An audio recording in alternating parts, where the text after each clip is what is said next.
Good morning, welcome back, and thank you for staying with us here on Daybreak. The hashtag on X is Daybreak. The SMS code is 22422 at Citizen TV Kenya and at Ayub Abdikadir. Special broadcast here on Friday on Daybreak. This morning we'll be talking about the International Week of People Who Have Impaired Hearing, which is supposed to be happening within the scope of the 20th and 26th of this month.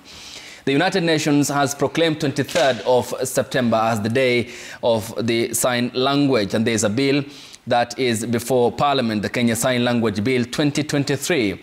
We'll be talking about the highlights of the bill and representatives from the community, whether they feel engaged, whether there's complexity in terms of the language and also the diversity that they bring on board. That's why we have fashioned this broadcast to hear from them as to their accounts, views, and what they have to say here on the broadcast. With me on my immediate right is Ashura Michael, who is a lawyer. Next to her is Nixon Kakiri, the chairperson, Kenya National Association of the Deaf. Next to him is Leonida Tausi, the former chair of the Kenya Sign Language Interpreters Association, who as well is the Africa Region representative. Thank you for your time. Washington Sati is a commissioner at the Office of the Ombudsman.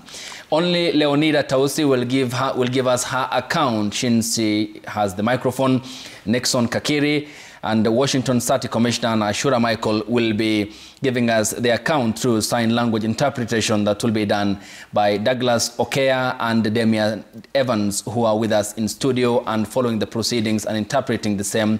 And they will be, of course, conveying their message through them so that you will be able to hear what they are saying here on the broadcast. Ladies and gentlemen, thank you for your time. Much appreciated.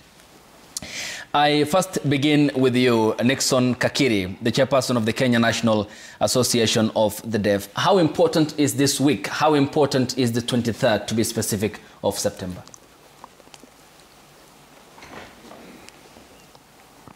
Thank you so much. My name is Nixon Kakiri.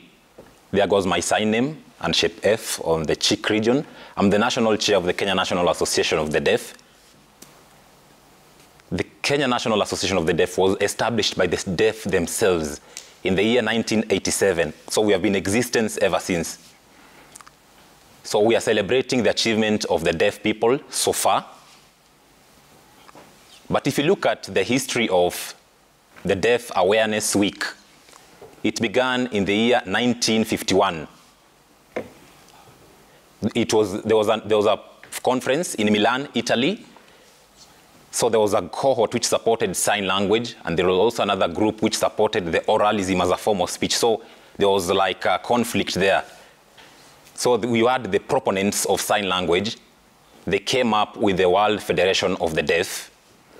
So the World Federation of the Deaf has over 133 members drawn across numerous countries.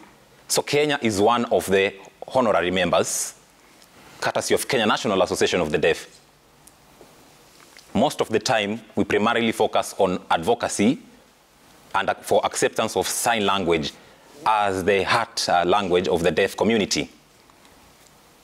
So everything that the deaf people do, most of the time the barrier is caused because of communication.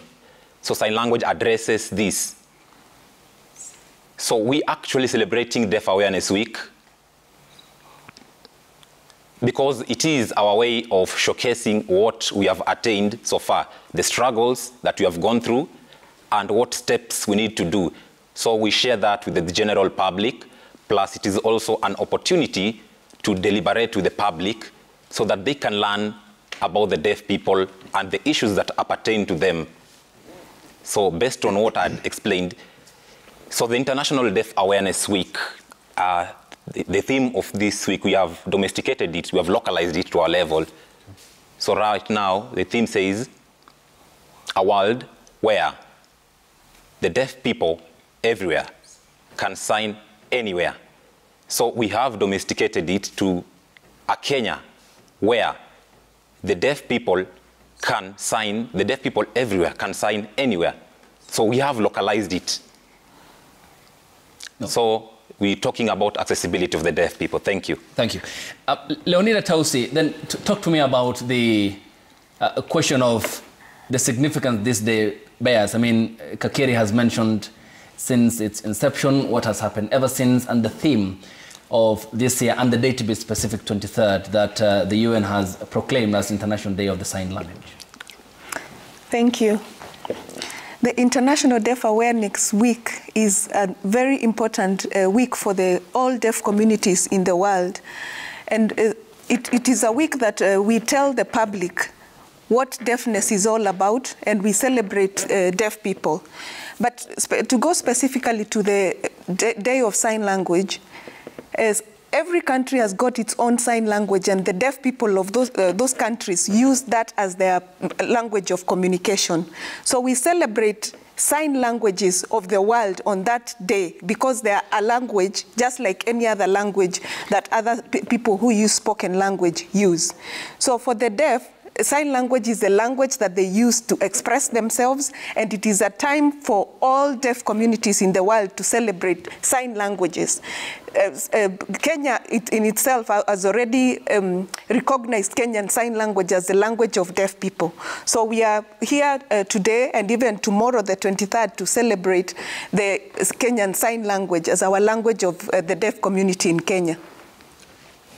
All right, Commissioner Washington Sati at the Office of the Ombudsman, we'll talk about inclusion shortly, but talk to me about whether there is an acceptance in terms of appreciation of the society or the community you belong to, and this day coming commemorated globally, and the importance it does have for you as a community here in the country and across the world.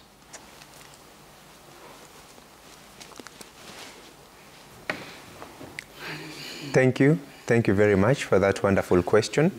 First, I will start by celebrating all deaf in Kenya and in the world and wish them a happy International Deaf Awareness Week to all the deaf here in Kenya.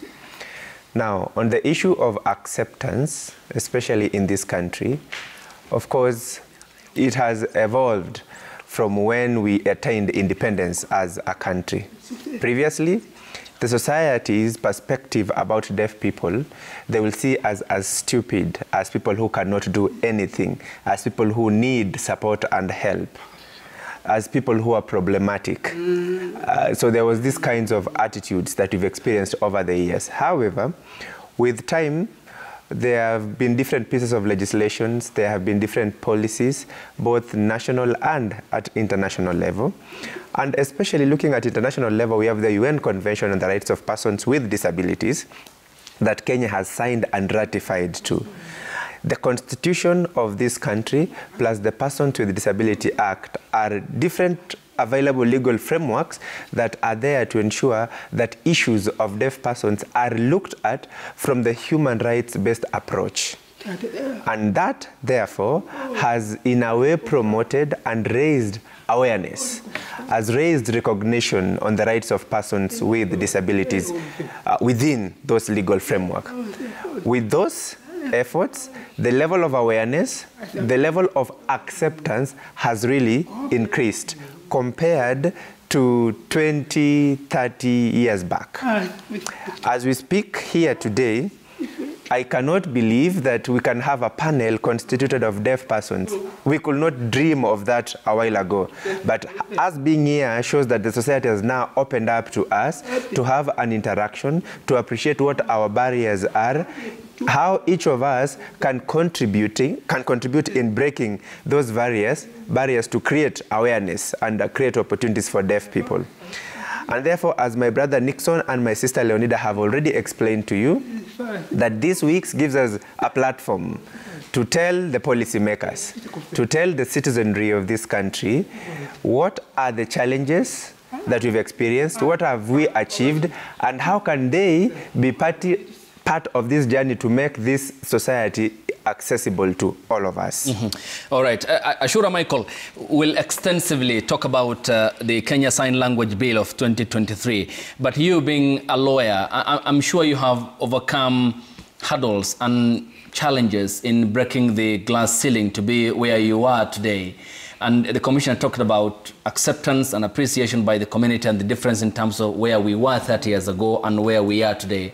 How can we then better up, as you talk to us about your challenges, to even even more, create more inclusion space for people who have impaired hearing?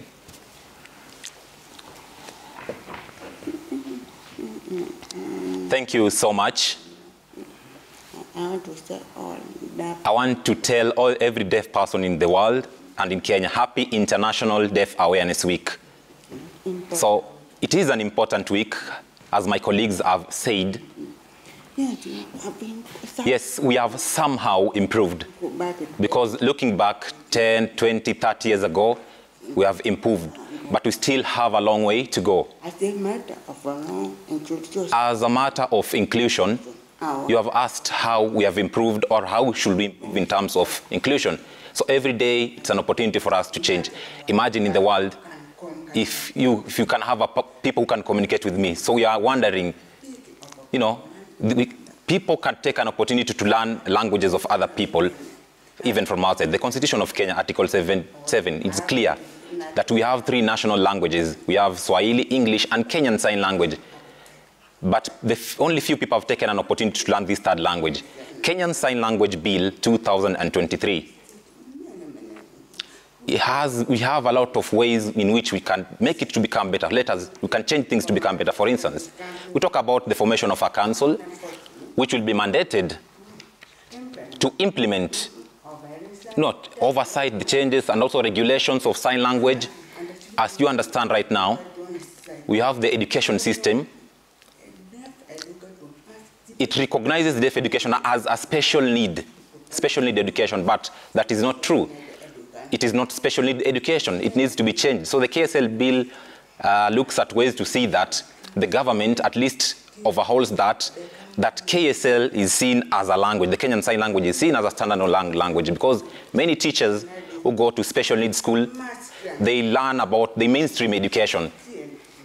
So it makes many deaf people in terms of education to lag behind.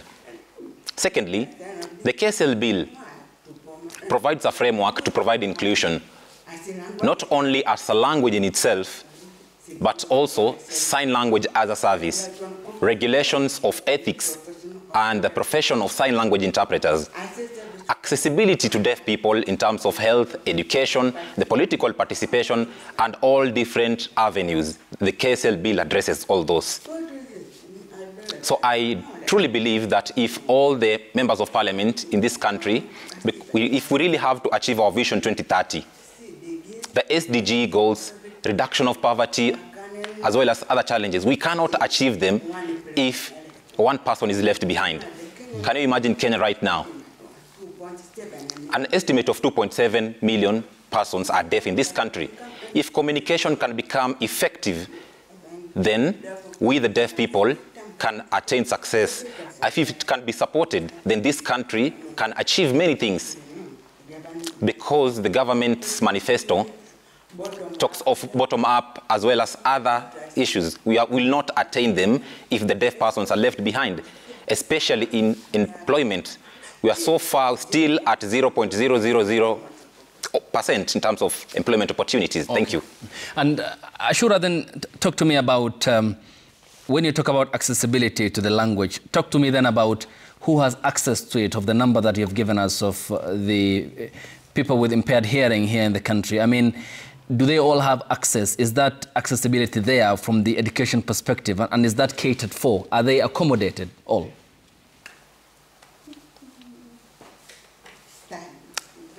I'm very sad about this.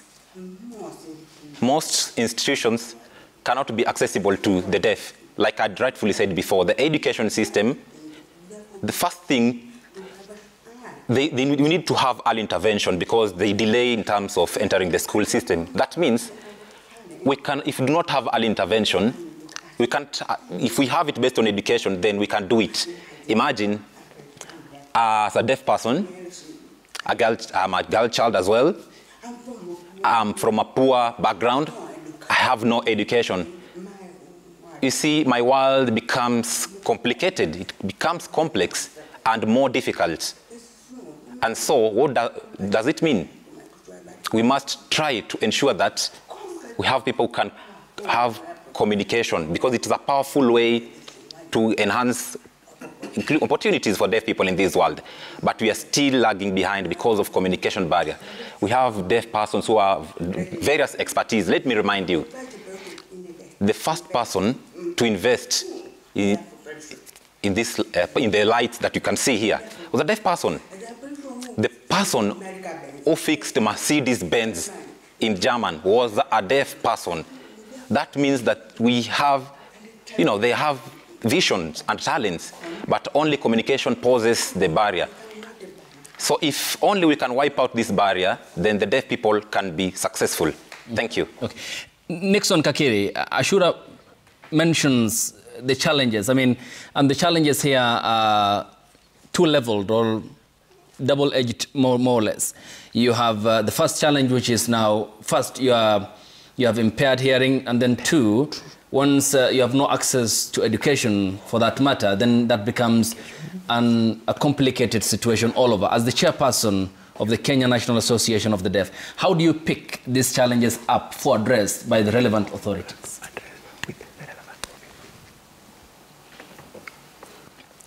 Thank you. Good question. So far, since its establishment in the year 1987, the Kenya National Association of the Deaf has been fighting for the recognition and acceptance of sign language. That one has been well achieved, courtesy of the 2010 Constitution that was promulgated. Ashura quoted Article 7, to be specific, Article 7(3)(b). We also have Article 54, Article 54C, that talks about accessibility formats through sign language to access information. We have Article 120 that talks about sign language as an official business language in the Kenyan legislature. So right now, we can see that the implementation of those various laws still require, Parliament enacting other laws that will assist in implementing, that will guide towards implementation of those various articles effectively. That's how we came up with the Kenya Sign Language Bill, at least to assist the general public to have an understanding of how we are going to implement or operationalize it. Since its establishment, Kenya National Association, during that time, we'd never had sign language in school. So deaf students were taught through oral methods. But in the year 1985, we had sign language was first introduced in schools.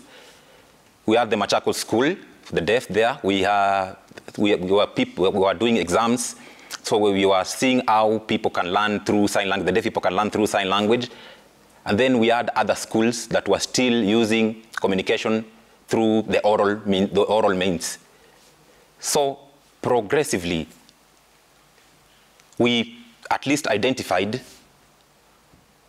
the government which assisted us in setting up the sign language regulations. And then later on, we came in the year 1990, we started now sign language. Official sign language was now in words. We had like vocabularies that were there. So we can see the journey has been long, but it also gave us a way to have a perspective of seeing the diversity, because some people believe that if we use signed exact English, it will help the deaf children to learn English, forgetting the fact that the education system itself, people are taught using their mother tongue. The deaf people did not have a mother tongue. Their mother tongue was Kenyan Sign Language. So we found that whenever they were taught in Kisii, in Luo Nyanza, in Kikuyu regions, they were using their own languages as a first foundation language, like in Kenyan Sign Language. So 90% of deaf children are born out of hearing families. Most of the members of the hearing families cannot use sign language. And sign language is a foundational language, and they get it very late, at a delayed stage. So when they go to school, the teachers who teach in schools for the deaf sometimes are somehow not well prepared. So some efforts have been there. However, we really need to improve more. Okay. And as an association, our objective is to ensure that the KSL, because the KSL bill is very important for us, it will help us to attain full accessibility, especially schools and education will improve. But currently, if you happen to meet Ashura outside, this beautiful girl, how will you communicate with them? Must you onboard an interpreter? So then you'll decide to go and learn sign language. That is what we are pushing for, so that Kenyans can take it upon themselves to learn sign language. Even children, from the time they are young up to adulthood, they can interact freely with the deaf. Okay.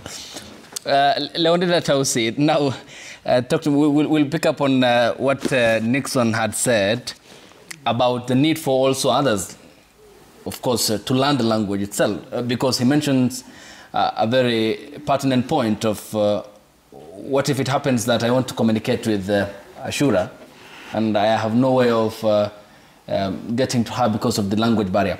But from the parental responsibility, for children who are born in families that don't know sign language, for example, where does that responsibility lie? I mean, who takes up that responsibility? One. And then number two, what is the point of convergence of sign language and mother tongue?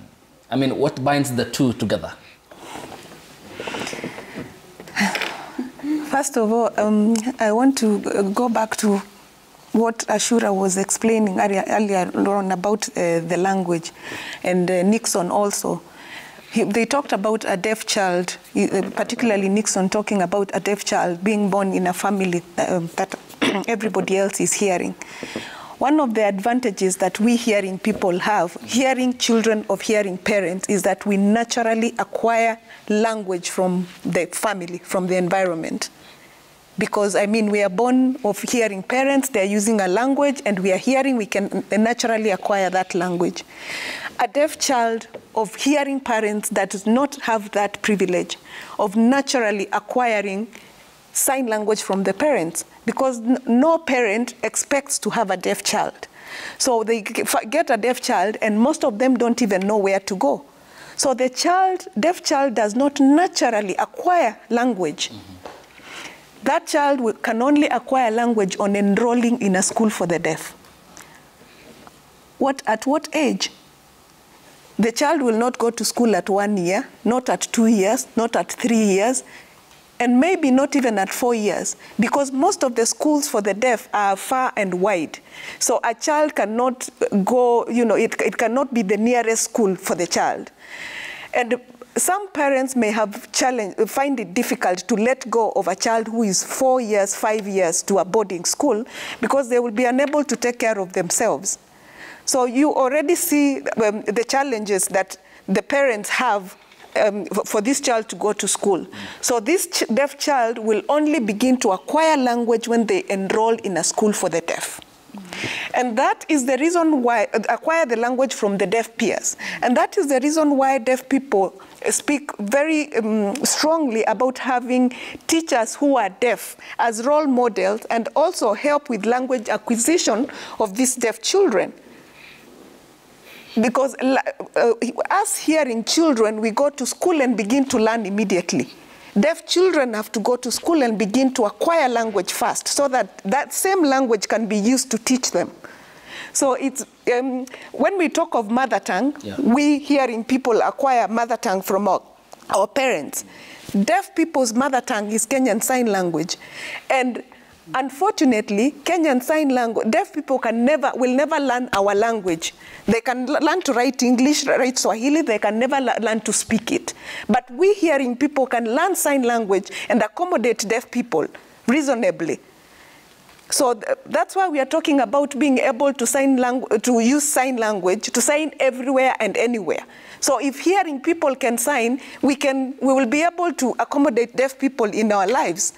And for the deaf child, it's very important for that deaf child to be taken to school, and not only in a school for the deaf, where they can find other deaf people who will be role models and will help them with language acquisition, strong language foundation, because that is the only language that, that is a medium of instruction for that child. Okay. And then, I mean, we'll talk about whether there is enough framework within the education system to have trainers on the language who are enough, and also the accommodation part, the proximity in terms of access to schools, because they are not always at a point of advantage to access schools as those who can hear can.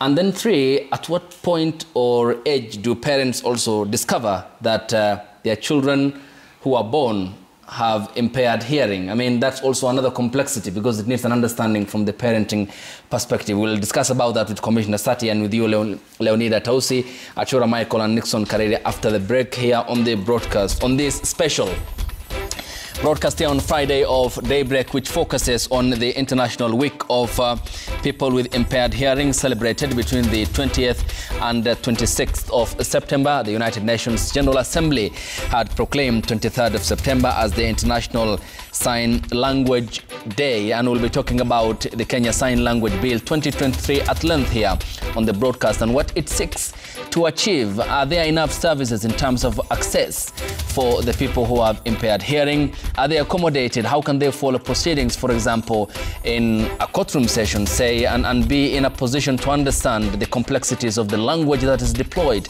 in such situations? Therefore, the inclusion part starts here in giving them the airtime to be part of the society. The hashtag on X is Daybreak. The SMS code is 22422 at Citizen TV Kenya and at Ayub Abdikadir. We welcome your contributions and we'll sample them in the course of this broadcast here on the broadcast. Stay tuned.